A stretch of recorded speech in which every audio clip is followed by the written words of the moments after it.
Good morning, students. So, geography is Indian climate. You studied that lesson, and next the Indian soils. So, write down the fill in the blanks and question and answers of this the Indian soils. See here, fill in the blanks. The soils that are formed from the sediments deposited by the river is called dash soils. So, first answer is alluvial soils. Next, second one, the black soils are also known as dash and dash soils, regal and black cotton soils. Next, under the conditions of high temperature and rainfall, dash soils are found in tropical areas. Laterite soils. Third one is laterite soils. Next, fourth one, mountain soils are established for dash crops. Fourth one is plantation crops. Next, second part, answer the following after discussing them in groups. First one, see, which are the major types of soils in India? So, see, first answer, page number 110, their subtopic is just types of soils. So here first you should write the heading, the major types of soils in India are. You should write the heading are, and one by one you should write all these six, that is alluvial soil, black soil, red soil, laterite soil, desert soil and mountain soil. Next, second one, explain the distribution of black soil in India. Page number 111. See, black soils is there now. Second para. Black soils are largely found in the Deccan basalt trap region, including Maharashtra, Madhya Pradesh, parts of Telangana, northern part of Karnataka, parts of Gujarat and Tamil Nadu. They occupy about 5.46 lakh square kilometers in India. Next, third one, what are the characteristics of red soils? See again page number 111, the topic is just a subtopic red soils, that you take their red soil heading. Arid-cline, that red soil is there, their heading arid-cline. They are more sandy and less clayey, so they do not retain moisture. So here they have asked the characters that you can write. And this here, red soils, that is there now, from starting only you can write, say, they are formed from the weathering of granite, igneous and other crystalline rocks. The color of these soils is generally red or reddish brown. They are more sandy and less clayey, so they do not retain moisture. That much you can write, only these are the characteristics of red soil. Next, fourth one, what is soil erosion and soil conservation? See page number 112. What is soil erosion? For that you should write answer. See the heading is there, soil erosion. Below that only the para starts says soil erosion refers to the removal of topsoil by natural agents, the rivers, glaciers, winds, sea waves, etc. So that is the answer for what is soil erosion. And next they have asked one more question there only about soil erosion, soil conservation. See, soil conservation, page number 113, the conservation of soil heading is there now. From there you should start. See here, protection of soil from erosion and prevention of fertility of the soil is called soil conservation. Understood? That is the answer for what is soil conservation. But many a times in exams they have asked, what are the methods of soil conservation? Understood? So here for that you should write or how the soil erosion can be prevented. For that all you should write this all 6 points they have mentioned now, that all you should write. So it is better you write this whole para, that is protection of soil from erosion and preservation of fertility of the soil is called soil conservation. Several measures are adopted for conserving soil. They are afforestation and reforestation, controlled overgrazing, counter farming, construction of check dams, counterbunding, gully control and bench terracing. So this you should write. Next, fifth one, mention the main causes of soil erosion. See here, the main causes of soil erosion are, you should write, and next you should continue the answer. See here, page number 112, there is this heading is this, causes of soil erosion. You can start there only, see they have given. The main causes of soil erosion are, first one is deforestation, next overgrazing, shifting cultivation, faulty methods of cultivation, use of topsoil for making of bricks, tiles, etc. Next, sixth one, what are the major effects of soil erosion? Here, again below there only see they have given effects of soil erosion, page number 112. That whole para you have to write.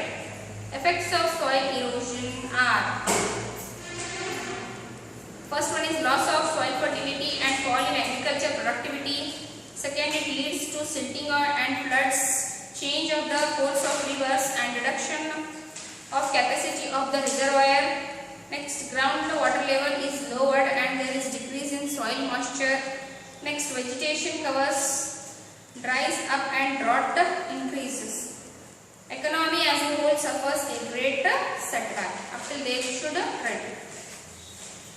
So today we shall start the new lesson, that is fifth one in geography, Indian forest resources. So you studied about physiographic divisions, next about climate, again about soils, and today you study about Indian forest. So see, first of all, meaning and importance of forest. A large area of land covered with trees and undergrowth is called forest. It is generally extensive and commercial value.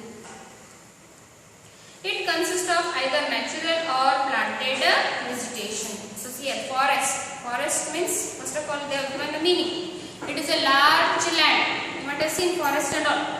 So it is a large land covered with the natural vegetation. Means naturally the trees they grow there. So there is dense formation of the trees in such areas, and also the undergrowth. Undergrowth means bushes, shrubs, small trees or plants, that all are called as undergrowths. So these all grow. It is generally extensive and commercial and of commercial value. Extensive means the place of the forest will be far away from the urban areas or cities or rural areas. Understood? Where we stay, there the forest will not be there. So it is called as extensive, and also it is of commercial value. Commercial value means the trees in that are of more value. So it gives us, helps us for our economy also. It consists of either natural or planted vegetation. So here these forests, first of all, most of the forests they are naturally found, and so naturally only they grow, and few are planted, and so few, what happens, by planting of dense trees and all, these forests are made. Next, the forests constitute one of the natural resources of India. Directly they provide a large variety of woods which are used as fuel, timber and industrial raw materials. Forests provide fodder for livestock and employment opportunities for the people. Understood? So here see how minerals and all are got in the earth's crust. In the same way, these forests, they are also natural resources and they help for the economy of our country. In one or the other way, these forests or trees are helpful to us. So what all we use these forest products? See, first of all for fuel. Understood? Fuel means for cooking it might be, or for any purpose, other purpose for which we use it as a fuel. Next is timber. Timber means for carpentry works and all the wood what we use, that is timber. And industrial raw materials. For industries, this forest it acts as a raw material, and it also provides fodder. Fodder means food. It's a food for livestock, for domestic animals and all. So here, and also it gives employment opportunity. When this forest trees are cut down and it is used for carpentry or for any industrial works, it is helpful in providing employment to many people. So in this way, these forests are important. Indirectly, forest preserves the physical features, check soil erosion, control floods and regulate the flow of rivers. So here, the forest, it also helps for prevention of soil erosion. Understood? The roots of the trees, they tightly hold the soil. By this what happened? There will be less amount of soil erosion. Understood? When they tightly hold the soil it doesn't flow off very easily. And also it is helpful for the rivers to flow. It controls flood.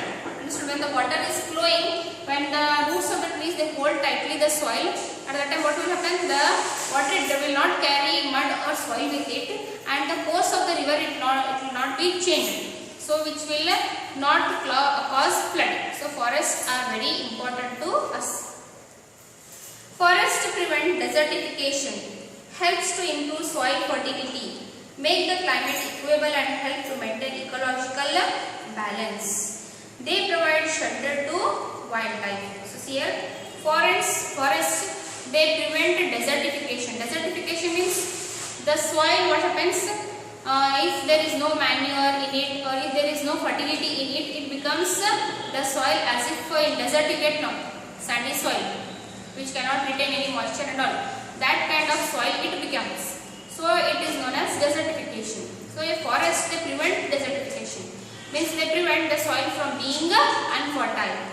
And next it helps to improve soil fertility. So see here continuously when the trees, they shed their leaves, they fall on the ground and there is decaying of these all things. So by this what will happen? There will be continuously fertility in the soil. They make the climate equable and help to maintain ecological balance. So see here you already know, due to cutting down of the trees and due to less forest, what is happening? The amount of rain which we receive every year, it is decreasing. Understood? And unseasonally the rainfall occurs. This is all because of why? Because of the forests are being cut down. Understood? So here pollution has increased more. The plants, they take in carbon dioxide and give out oxygen. So in one or the other way, the forests they maintain the temperature of that all areas and they help the humans. Understood? But due to cutting down of these trees and due to urbanization and all, what is happening? The balance, it is been disturbed. There is imbalance. So what happens? The temperature is increasing every year. That is global warming and all. So next, the ecological balance also will be disturbed. Ecological balance means the equilibrium between the organisms and the environment. So here they also provide shelter to wildlife. So many wild animals, where we find them? We find them in the dense forest. So this forest, they are home to many wild animals. So in this way, the meaning and importance of this forest are. So next is types of forest. In India, the types of forest depend on climate, soil and relief. But climate is the most important factor. India is a vast country and it has a great variety of forests. They can be classified into 6 main types. First one is the tropical evergreen forest, second one is the tropical deciduous forest, third one is the scrub forest and grassland, fourth one is desert vegetation, fifth is mountain forest and sixth one is a mangrove forest. So see here, these are the types of forest which you will study in this lesson. So based on their vegetation, based on their existence, they are classified into different types. One by one if you study, you will come to know. So many times in exams they have asked for difference. Understood? Two forests, they will write the difference between these two forests they will ask. So it is very important that you should know about each and every type of forest. So see, first one is the tropical evergreen forest. These forests are found in areas of heavy annual rainfall exceeding 250 centimeters. So already we studied yesterday, based on the rainfall, the areas they are classified. Understood? The areas which get very less rainfall, that is less than 50 centimeters, 50 to 100 and again above 100 to 250 centimeters. So this tropical evergreen forest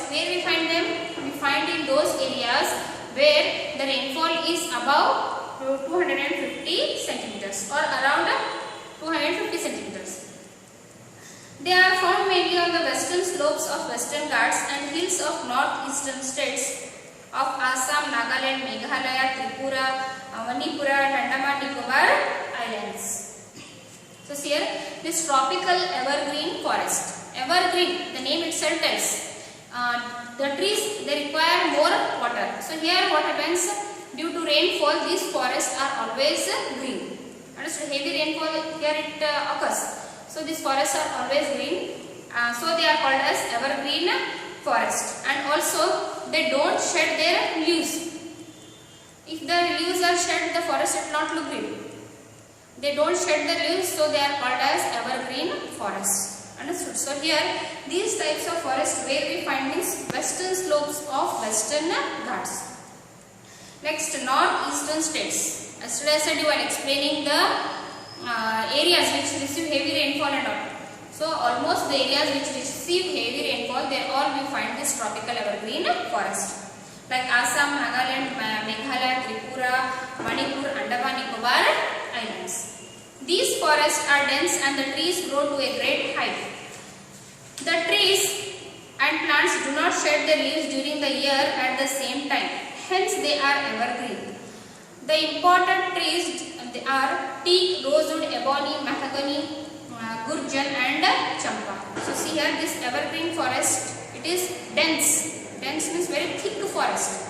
And here the trees are very tall and the height of the trees is more. So here almost the trees, they don't shed the leaves. If they shed, what happens? They don't shed the leaves at the same time. And so if one tree sheds after a few months or after a few time, the other tree sheds. By this what will happen? The forest almost it looks green. So the important trees which are grown in this forest are teak, rosewood, ebony, mahogany, gurjan and champa. Next one is the tropical deciduous forests. These forests are found in areas with an annual rainfall of 100 to 200 centimeters. Understood? So here in tropical forest almost the rainfall is around 250 centimeters. In this tropical deciduous forest the rainfall is from 100 to 200 centimeters. Between this, understood? Means here also maximum rainfall occurs as water is required in this forest.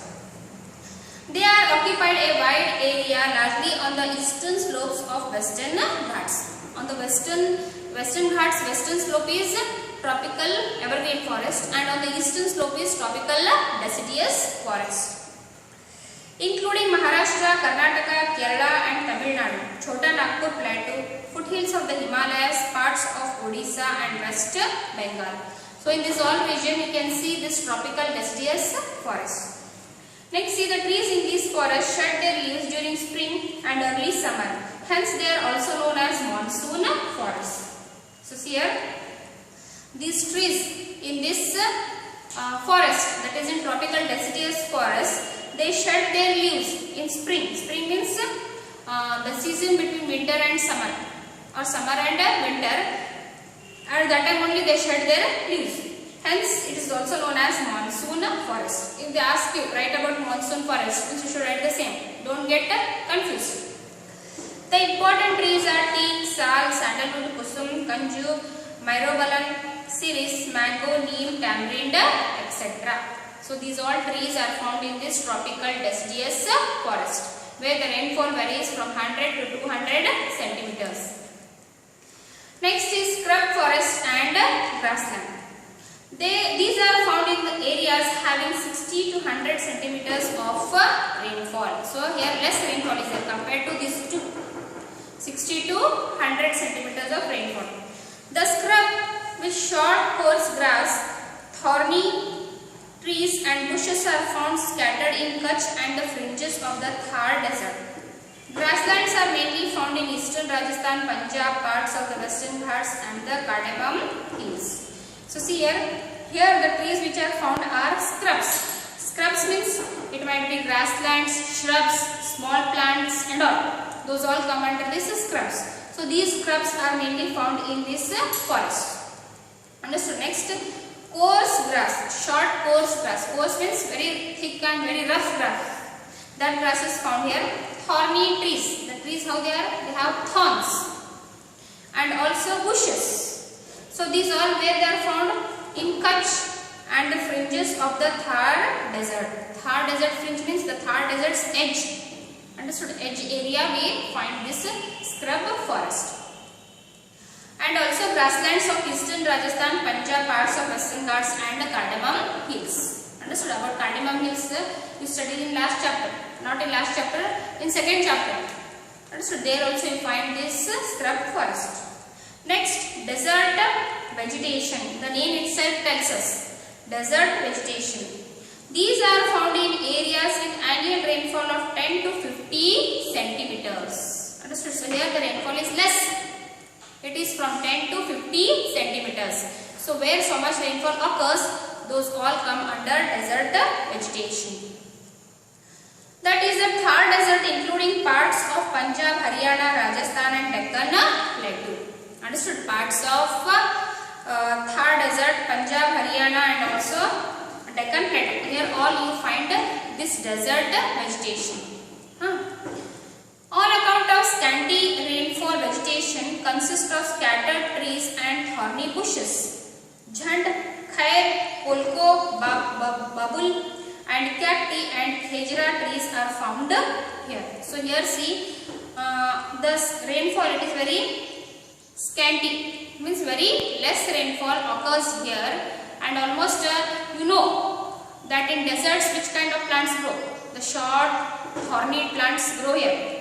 And so most of the trees, they are not suitable to grow in those areas like cactus and all. So here these only thorny bushes, thorny plants grow. In that see jhand, khair, kolko, babul, cacti and khejra trees, these are found in these areas. Next is mountain forests. So see mountain forest, the trees and plants which grow on the slopes of the mountain are called mountain forests. Understood? So here in this, if the mountain is there, here on the slopes what all trees they grow, that is known as mountain forest. In India they occur in the Himalayas and to a small extent in the Nilgiri hills. The plants and trees are vary with increasing altitude. So here this mountain forest where they are found more in Himalayas and in Nilgiri hills. Understood? These mountain forests are found. So here the plants and trees are vary with increasing altitude. Means their height and the plants are of different species. Understood? They are different. As based on the altitude. Altitude means the level above the sea or above the sea level. Understood? Based on that altitude, the plants vary among themselves. The important trees are oak, chestnut, ash, beech, pine, cedar, spruce, fir, deodar and walnut. So these are the important plants which grow on the mountain areas. So it is known as a mountain forest. Understood? Next, mangrove forest. So mangrove forest, these forests are almost found in the water. Understood? A thick network of trees is formed which are submerged in the water. Submerged in the water means the entire trees, they are not in the water, but the roots, if you see how it is, the thick network is there of this forest. These forests are found in wet marshy areas, in river deltas and along the sea coast washed by tides. So here this mangrove forest, where you find this? In marshy areas. Marshy areas means the land which is lowland. Understood? Means like whatever the plain ground will be there, in that what will happen? There are some pits like it. So those area which contains water, large pits like and all will be there. Those which contain water, those are called as marshy areas. So in such places where there is continuous water, this mangrove forest grow there. And in river deltas, I said you already, the rivers while flowing it forms many tributaries. So the land between these tributaries, a triangular shape of land between these tributaries is called as deltas. So here this mangrove forests are found in these river deltas and along the sea coast. Understood? Along the sea coast means the border of the sea. Understood? Where the land is touches, there in the sea coast you find this kind of forest. and they are mainly found in the deltas of rivers on the eastern coast and in pockets on the western coast of India. Deltas of eastern coast and in the pockets. Pockets means here in this coast, what happened here this way it is formed. The coast in this way it will be in the shape of pocket like. There also you can see this mangrove forest. The important trees are rhizophora, canes, screw pipe, palm, sundarit, etc. Understood? So these are the different types of mangrove forest. The names are here. Trees which we find in this forest. The tree trunks are supported by a number of stilt-like roots which are submerged under water. So this tree, how they are supported by the roots. The roots how they are? They form like network. Understood? They depend upon that, and those roots they are submerged in the water. So this is about mangrove forest. So next here, do you know? The Sundari tree is extensively found in the mangrove forest in Ganga Delta. Hence, this delta is known as Sundarbans. Here in Ganga Delta, which kind of trees you find? You find Sundari trees. So here it is known as Sundarbans. Understood? Which you find in the Ganga Delta. These Sundari trees. Next, distribution of forest. The total forest area of India was about 7.74 lakh square kilometers. It accounted for about 23.6% of the total geographical area of the country. Understood? This is much below the 33.3% recommended by the National Forest Policy Resolution of 1952. Even it is below the world's average, that is 29.5%. So see here, the forest in India was 7.74 lakh square kilometers. Means for a country, if so much is a land, means so much forest should be there. Understood? Why? Because there should be equilibrium, there should be balance between the organisms, the environment and the forest. Understood? There should be a balance. At that time what will happen? The problems like pollution, urbanization, this all will be controlled. That greenhouse effect.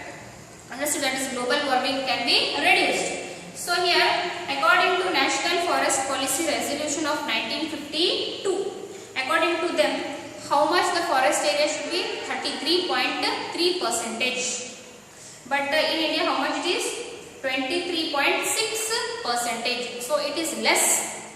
Understood? It is less, which is stated by the National Forest Policy. So here, forests in India are not evenly distributed. Nearly 60% of the forest area of the country is in the Himalayas and peninsular hills, and 20% is in the northern plains. Among the states, Madhya Pradesh has the largest area under forest and Goa has the least in India. So here throughout India, if you see, the forests they are not evenly distributed in India. Evenly distributed means equally they are distributed in India. And so in some area there is a lot of forest area, and in some areas there is no forest or no trees we find in some areas. So here it is what happened, unevenly the forest is distributed. So see, 60% of forest is in Himalayan region, and next 20% is in northern plains. Understood? 20% is in northern plains, 60% is in Himalaya and also peninsular hills. And next it is distributed among the Madhya Pradesh and the largest area under forest, and Goa has the least in India. So Goa, it has very less forest area, and Madhya Pradesh has the largest forest area. And so here it is unevenly distributed, so the climatic conditions, the environment also changes. Next, conservation of forest. So it is very important for us to conserve the forest. To conserve means to protect the forest. Forests play an important role in the national economy of India. Unfortunately, the area under forest has been declining in recent years. So see here the area, the forest they play very important role in national economy of India. Why? Because we get wood and the animals, wild animals, their skin and all is used. So they play very important role. Understood? In the economy of India. But nowadays what happened due to urbanization, industrialization, the trees are being cut down, the forests they are being declining, understood? They are almost destroyed. See here, the reasons for this are seen. The reasons for destroying of forest are the expansion of agricultural land. Understood? If you want agricultural land, then what we should do? We should remove that forest. The forest should be cleared and then that land can be used for agriculture. So that is one reason. Next is construction of roads and railways, irrigation projects. Understood? If the forest is there, if the road is required there, understood, for transport and all.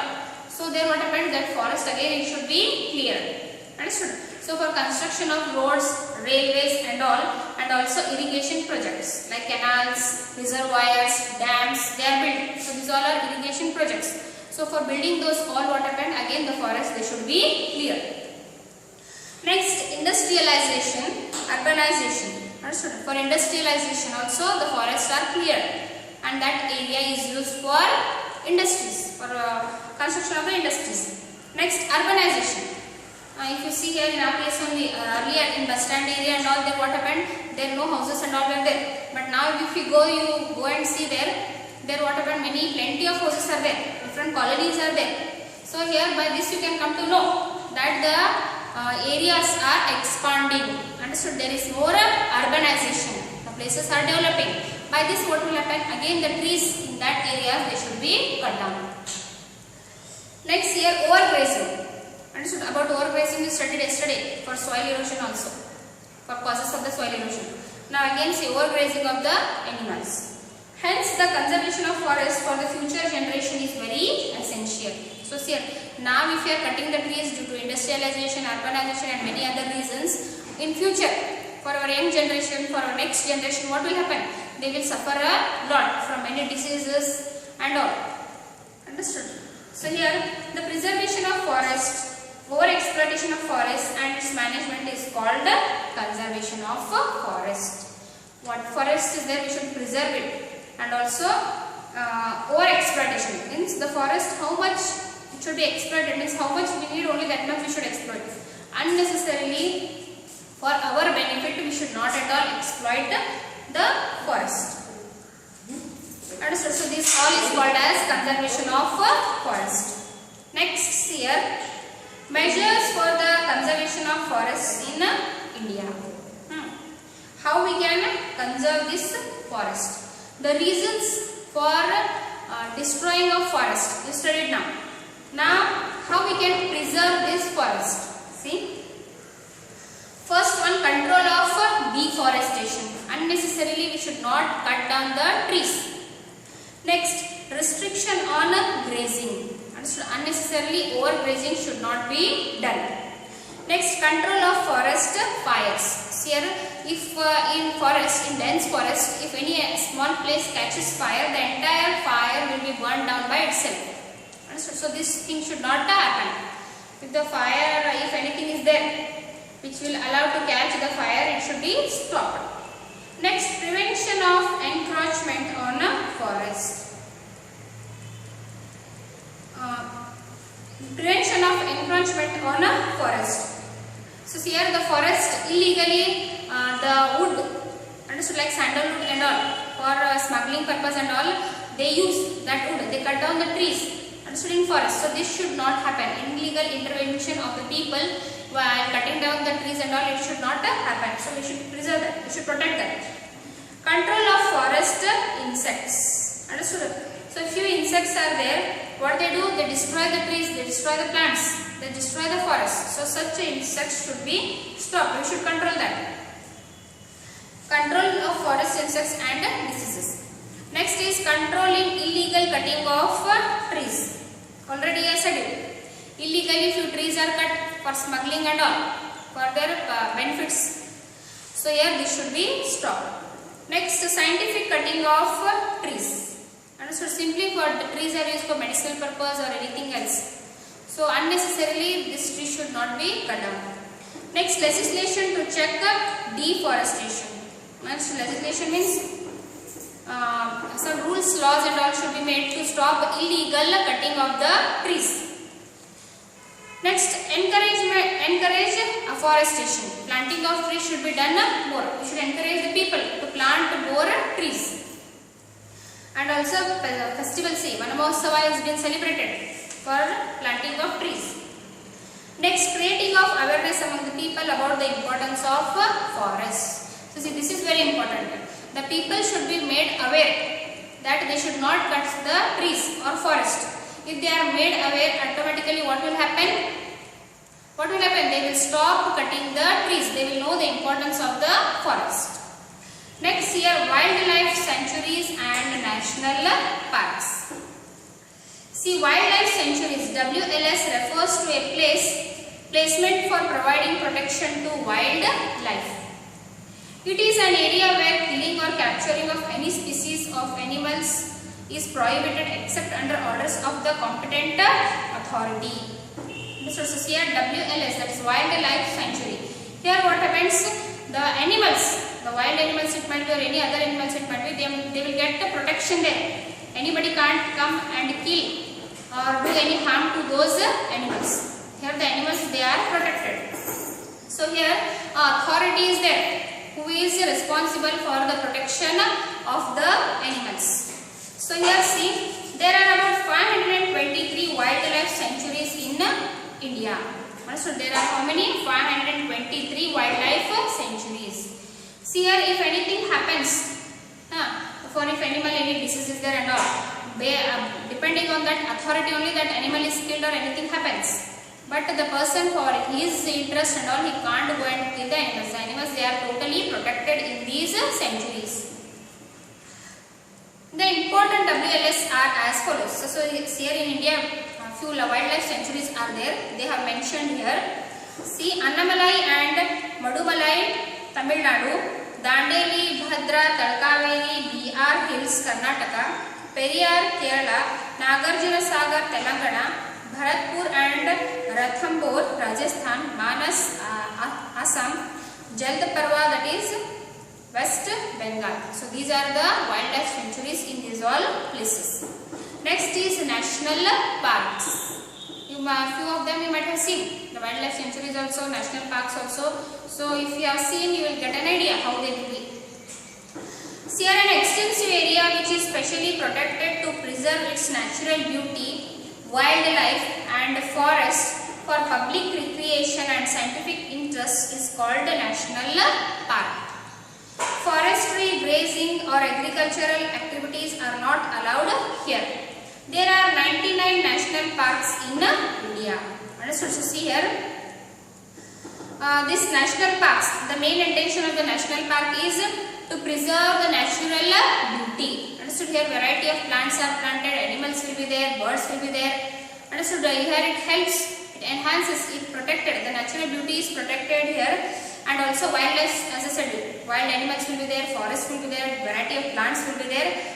This all is for public recreation. Public recreation means the public, the people, especially in the cities and all, who can't see all the wild animals, trees, plants at a time, they can go and enjoy them. They can go and spend their free time there.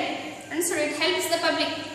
And also for scientific interest. Understood? Few scientific reasons means some plants, medicinal plants and all, they are preserved there. So here it is helpful for both. So here forestry, grazing or agriculture activities are not allowed here. So cutting of the tree, that is forestry, and for agriculture, for grazing and all, it is not at all allowed in these regions. It is totally prohibited. In India, there are totally 99 national parks. See, do you know the first national park in the world, that is Yellowstone, USA, 1872. The first national park in India is Jim Corbett, Uttarakhand, that is 1936. Next, see, some important national parks of India are Kaziranga, Assam, Sundarban, West Bengal, Corbett, Uttarakhand, Gir, Gujarat, Kanha, MP, that is Madhya Pradesh, Bandipur, Banerghatta and Nagarhole, Karnataka, Sariska, Rajasthan, Dudhwa, Uttar Pradesh, Todoba, Maharashtra. So in these all places you can see the national parks. So next is Biosphere Reserve. So see here, Biosphere Reserve. The biosphere reserves are a special category of protected area of land or coastal environment. Understood? The land or the coastal environment. So here it protects, that means the organisms, the environment and all. It is protected. That is known as biosphere reserves. Here people are an integral component of the system. The main objectives of biosphere reserves are conservation, research, education and local involvement. Here the people, they play very important role in this biosphere reserves. Understood? How to conserve, how to protect and how to preserve. About the local involvement. Means the people, they will be involved in preservation, conservation and also in research. Understood? How what methods if we apply, how we can protect. So here, do you know, Biosphere Reserve was launched by the UNESCO in 1971 under its Man and Biosphere program, that is MAP. In India, the first Biosphere Reserve came into existence in 1986 at Nilgiri Hills. Understood? At Nilgiri Hills in 1986, the first biosphere research was there in, it existed in India. In India, there are 18 biosphere reserves. They are seen. Total in India, there are 18 biosphere reserves. First was at Nilgiri, but now today there are 18. They are Nilgiri, Nanda Devi, Nokrek, Manas, Great Nicobar, Gulf of Mannar, Sundarban, Similipal, Kanchenjunga, Panchamari, Agastyamalai, Dibru, Saikhowa, Dihang, Dibang, etc. So these are the different 18 biosphere reserves in India. Understood? So here the chapter has finished. In next video I shall give you the fill in the blanks and question answers. So thank you students.